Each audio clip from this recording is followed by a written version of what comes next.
Hello everyone, good afternoon.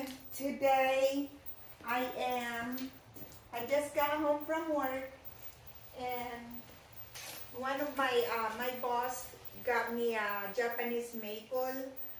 Um, I'm I don't know where to put it, but it's right here.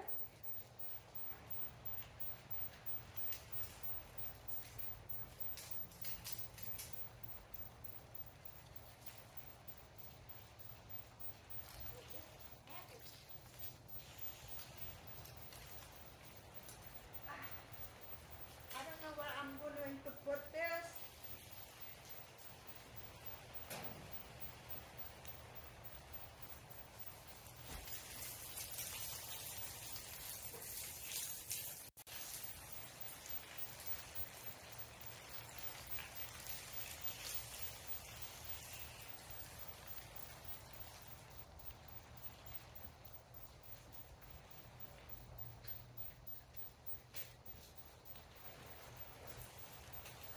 This is heavy.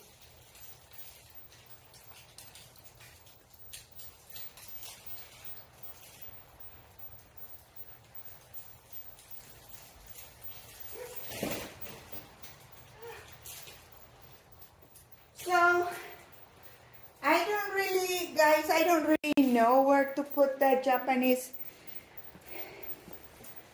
maple.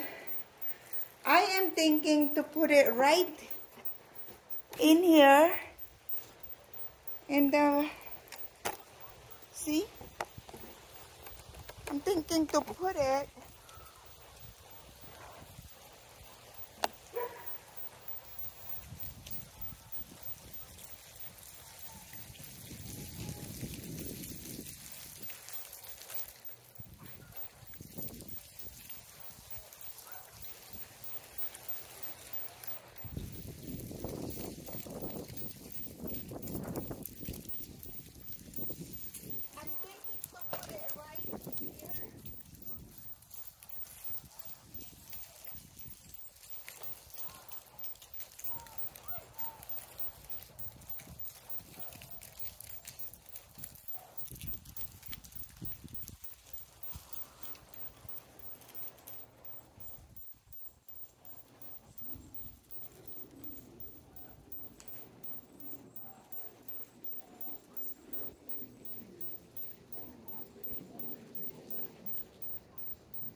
Yung Japanese maple na yan ay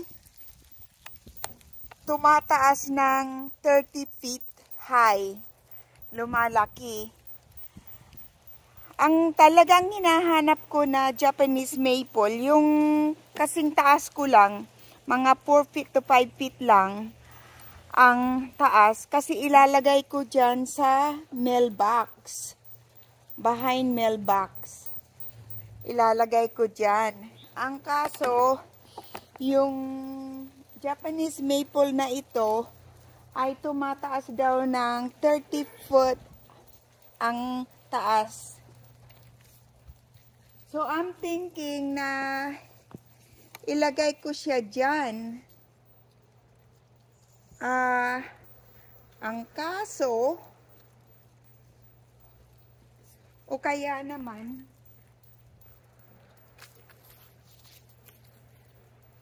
dito kaya ako ilagay. Dito kaya. Ano kaya?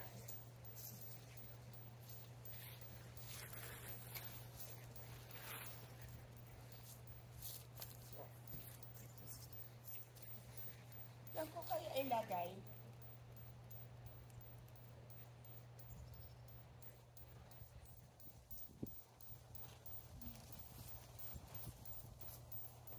So, ayan,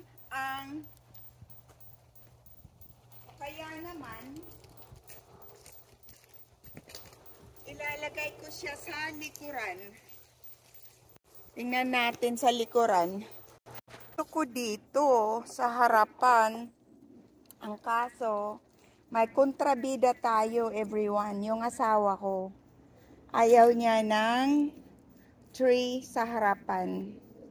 Dahil nga yung mga wire sa bahay, baka ma-dig in ko. Pero dyan parang maganda eh. Parang gusto ko dyan sa sa ewan ko, ipapakita ko sa asawa ko kung agree siya. Alam mo naman yung asawa ko, hindi talaga mahilig sa labas yan o kaya gawain sa bahay. Nakita nyo naman yung bahay ko parang kailangan ng remodeling. Ang kaso ayaw niya. At saka kahit sa labas ayaw niya talaga. Awan ko dyan sa lulo nyo na yan.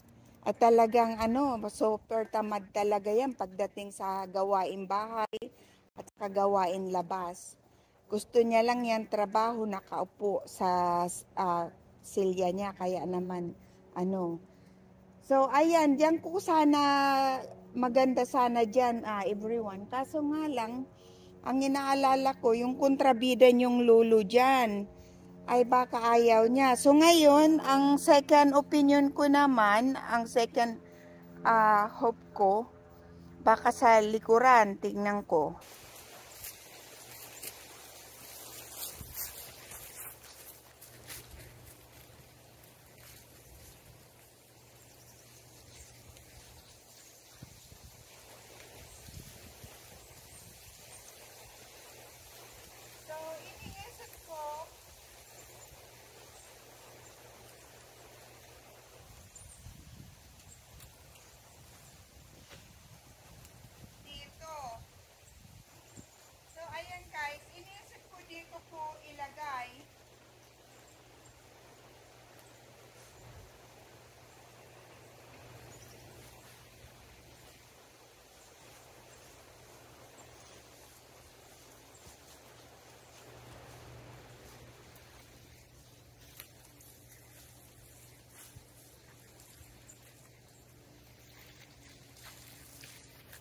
So, ayan guys, ang iniisip ko doon ko siya ilagay, para, ayan, doon ko iniisip ilagay yung aking maple tree. Eh, kaso nga lang, maganda kasi yung tree na yan yung Japanese maple, maganda sana yun sa harapan. Ang kaso, ayaw ni lulo ninyo na may kahoy sa harapan ng bahay. Ay, ewan ko dyan sa lulo ninyo. Pero, ayan guys. So, ayan, siguro maganda na lang dyan. Dyan ko na lang ilagay sa, dyan. Kung, dyan nga sa, alam niyo naman tong lulo nyo. Yung lulo natin, kontrabida yan So, ayan guys, ang video ko na ito ay hindi makapag-decide kung saan ko ilalagay yung aking maple tree.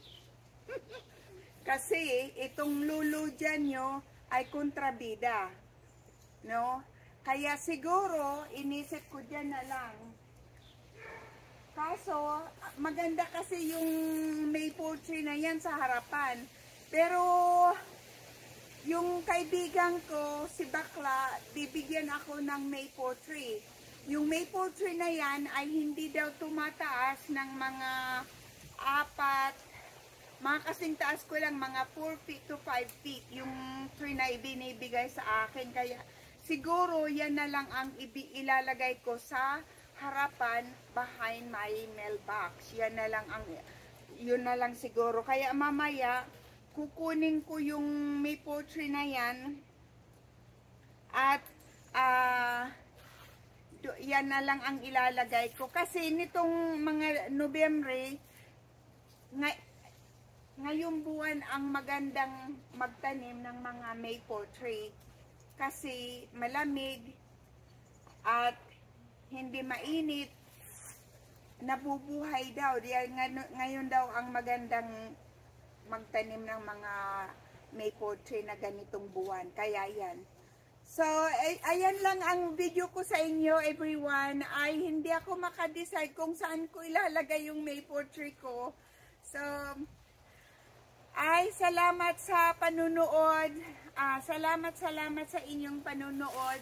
Ay, sana ay nasa mabuti kayong kalagayan at sana mag-ingat kayo parati. At saka, Merry Christmas sa inyong lahat and Happy New Year's comes. Just in case na hindi ko kayo mabati, babatiin ko na kayo ngayon. Merry Christmas and a Happy New Year in advance. Bye everyone. Thank you all. Bye. Love you guys. Mwah.